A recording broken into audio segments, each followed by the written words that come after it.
Кыргызстанда сөз эркиндиги бар. Бирок сөз эркиндиги деп эле коомго такталбаган чагымчыл, бир тараптуу маалыматтарды жазып тарата берүүнүн жоопкерчилиги да бар. Айрым өзүн журналистмин деп эсептегендер, блогерлер хайп кармаш максатында сөз эркиндиги, демократия деген түшүнүктөргө жамынып алып, каалаганыбызды ашата сөгө беребиз, калпты чындай айта беребиз, бизге боло берет десе жаңылышат. Мыйзамдуу өлкөдө ооздорду ооздуктап койчу толук шарттар бар экенин эсибизден чыгарбайлы. Буга мисал бул жумада кармалган 11 блогер. Алардын даярдап чыгарган материалдарында өлкөнүн коопсуздугуна шек келтирген чакырыктар бар экени атайын адистер тарабынан аныкталып, жыйынтыгында соттун чечими менен 2 айга камакка кирип кетишти. Журналисттердин камалганы коомдо резонанс жаратып, талкууга жем таштады. Бир тарабы оозуна ээ боло албагандар чагымчыл материалдар үчүн мыйзам алдында жооп берсин десе, экинчи тарап журналисттерди камакка алуу сөз эркиндигине карата кысым деп баалап жатышат. Мындай жагдай депутаттардын да бүйүрүн кызытты. Алар 2 күн катары менен Жогорку кеңештин жалпы жыйынында маселе көтөрүшүп, сунуштарын киргизишти. Буга улай эле 18 январда АКШнын расмий өкүлү Кыргыз бийлиги журналисттердин эркин иштөөсүнө шарт түзүүгө чакырык таштады. Демек, горизонттон Кыргызстандагы эркин журналистмин деп эсептеген, четтен каржыланган медиалардын башкы демөөрчүсү көрүнгөнүн коомчулук ачык айтышууда. Өлкө башчысы да бул жагдайды көз жазымда калтырган жок.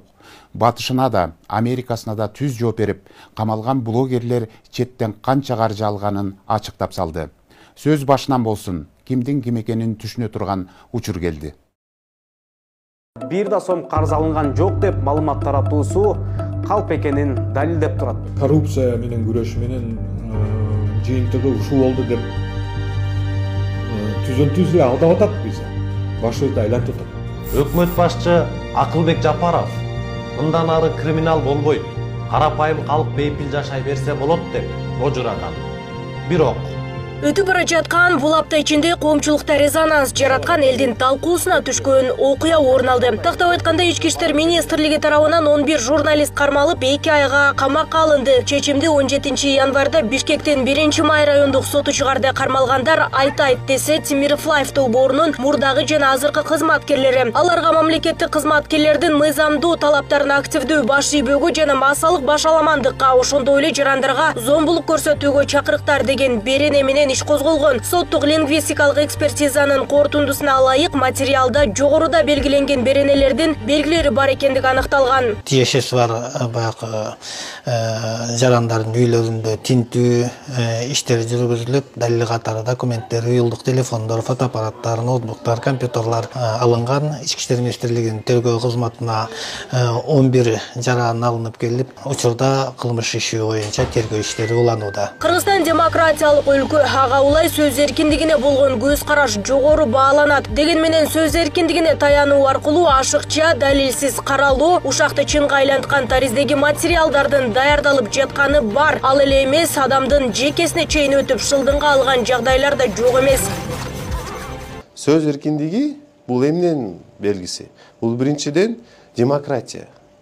Бирок ошондой эле чыккан маалыматтар, тараткан маалыматтар такталган, тастакталган туура маалыматтар болуш керек да. Биз ошону унутуп калып атабыз да. Конституцияда, мыйзамдарда ак менен жазылып турат да. Такталбаган маалыматтар болсо, жалган маалыматтар болсо, ошондой эле мамлекетке зыян алып келген маалыматтар болсо, мыйзам чегинде, кылмыш жаза кодексу негизинде жазага тартылат деп жазылып турат. Журналисттердин кармалышы тууралуу коомчулукта ар түрдүү пикирлер айтылып жатат. Айрымдары мындай камоолор сөз эркиндигине карата кысым катары баалашса, бир катары элге туура эмес чагымчыл маалыматтарды тараткандар мыйзам алдында жооп бериши керек деп эсептешет. Эгер туура эмес сүйлөсө, жалган айтса, кармалыш керекпи дейм да, жоопко тартыш керек. Эгер такталса, күнөөсү такталса, кармалса, жоопко тартып аткан, просто жооп бериш керек да, жоңгоначы ошо. Бирөө көрүп сүйлөйт, бирөө көрбөй сүйлөй берет да. Ошол менин айтып түшүнүгүм боюнча. Сөз эркиндиги журналист простой элдерде бүт баарында болуш керек. Кармаган кажети жок эч кандай. Ал учурда калмаса болот, эгерде жанагындай кайраштырып эки жакты мындай эме кайраштырып койсо. Пусть будет мир, я так думаю, и пусть придут к компромиссу и журналисты, и власть наша. Ал арада Акыйкатчы институту укук коргоо, сот, прокуратура органдары журналисттердин укугун жана эркиндигин сактоого чакырды. Аны менен катар жарандардын сөз эркиндиги, өз көз карашын ар кандай жолдор менен чагылдырышы баш мыйзамдын 10-беренесинин 32-бөлүмү. Адам укуктары боюнча жалпы декларациянын 19-беренеси, жарандык жана саясий укуктар жөнүндө эл аралык келишимдин 19-беренеси, журналисттердин кесиптик ишмердигин коргоо жөнүндө мыйзамдын 4-беренесинин 8-бөлүмү менен кепилденгенин эскертишүүдө. Эң башта журналисттердин укуктарын коргоп, аларды камсыздап берүүнү, мыйзам чегинде гана ошолорду жүргүзүүнү, тергөө иштерин, андан сырткары эч мындай башка аракеттерди жүргүзбөөгө чакырып кетти. Чуу жаратып жаткан бул сунуш социалдык тармактарда да талкууга жем таштады. Айрым баракча колдонуучулары сөз эркиндигине байланыштуу пикирлерин калтырышууда. Биздин сырттан каржыланган сайттар менен журналисттерибиз дайыма ушундай кырчаңгыланган материалдарды тартышат. Анан жоопко тарта баштаса эле сөз эркиндиги өлдү деп кыйкырып чыгышат. Эгер алардын чыгарган материалдарында чындык бар болсо, эл деле аларды ээрчип кетмек. Көпчүлүгү жалган материалдар болгондуктан аларды ээрчишпейт. Алар жалаң жамандык издешет. Өлкөдө болуп жаткан жакшы жаңылыктарды таптакыр жазышпайт. Журналисттик этика деген түшүнүк такыр иштебей калды. Табуу деген түшүнүк бар. Ички механизм.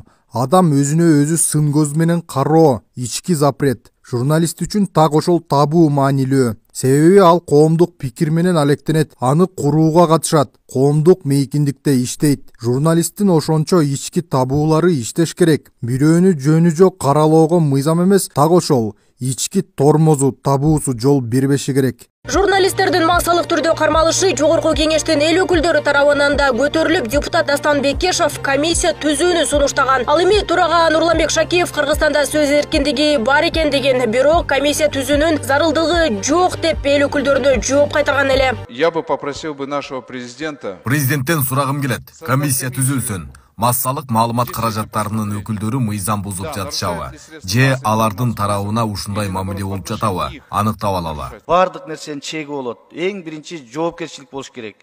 Бунун бардыгы кайсы бир сырттан каржыланган уюмдардан Кыргызстандын бүгүнкү стабилдүүлүгүнө, Кыргызстандагы өсүп өнүгүп аткан экономикалык көрүнүштөргө терс таасирин тийгизбей койбойт. Ага улай депутат Балбак Төлөбаев президентке кайрылып, медиа коомчулугу менен сүйлөшүүгө барууга чакырды. Ал эми айрым депутаттар журналисттердин кармалышына каршы пикирлерин билдиришүүдө.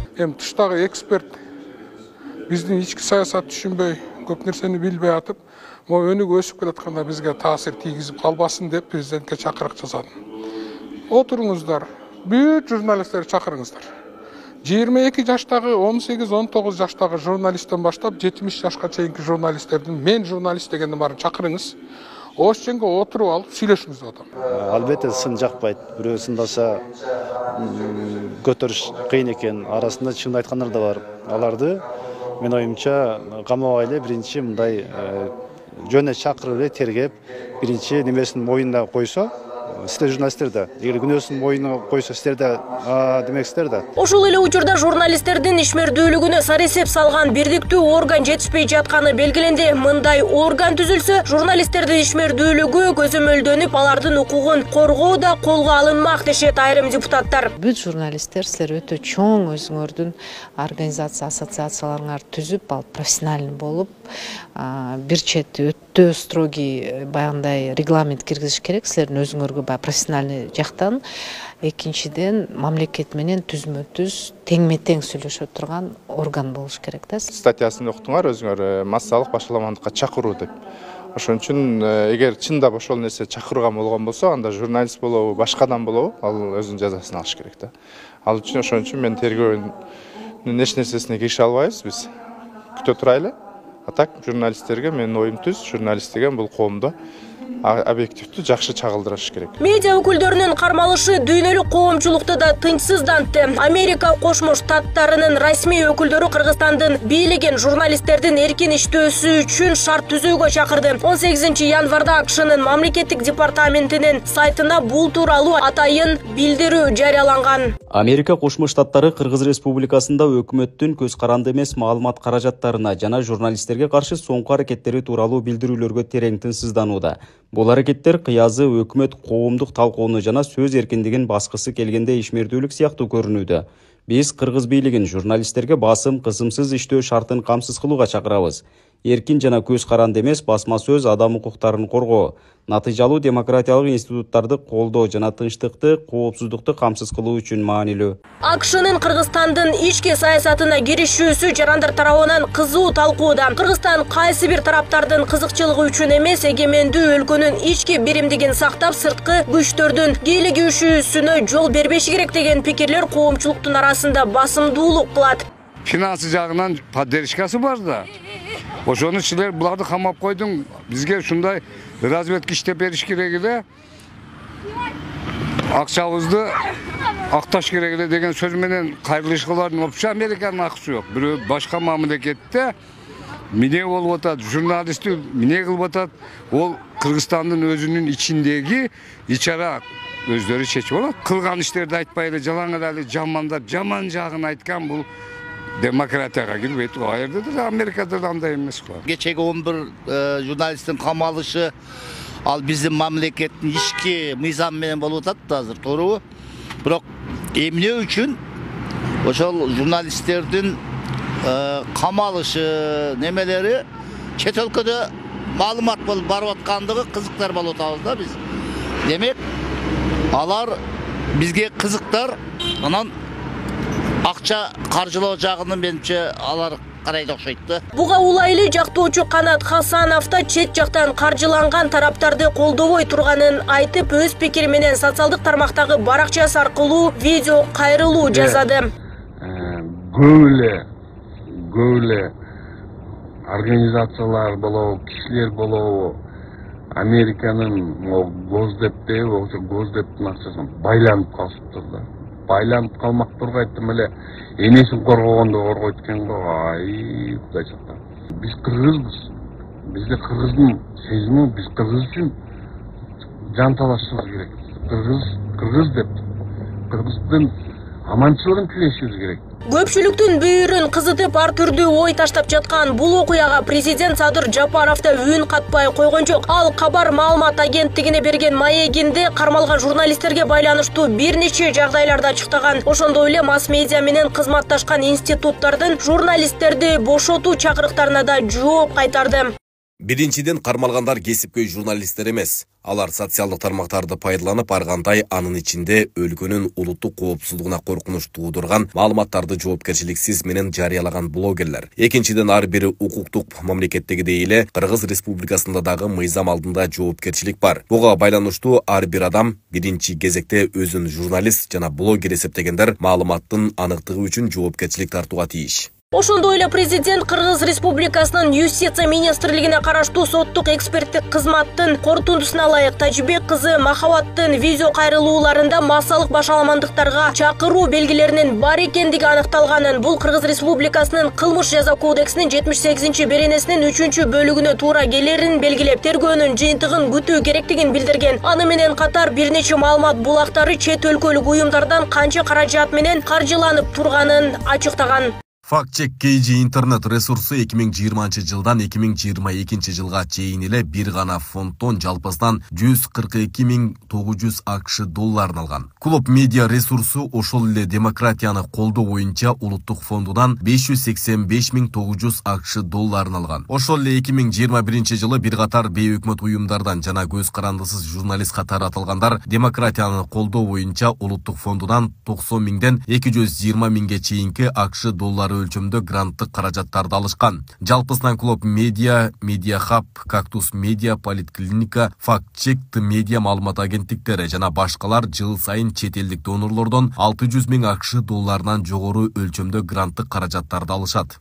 Президент ошондой эле журналисттерге карата коркутуу жок деп белгилеген, салттуу журналистика колдоого алынарын жана маалыматтар туура, бурмалоосуз фактылар менен камтылышы керектигин айткан. Эскерсек 16 январдын таңында абакка алынган 11 журналисттердин үйлөрүнө тинтүү жүрүп, өзүлөрү ийимге суракка жеткирилген. Алар кылмыш жаза кодексинин 278 беренесинин мамлекеттик кызматкерлердин мыйзамдуу талаптарына активдүү баш ийбөөгө жана массалык баш алмандыкка, ошондой эле жарандарга зомбулук көрсөтүүгө чакырыктар менен айыпталып 2 айга камакка алынышты.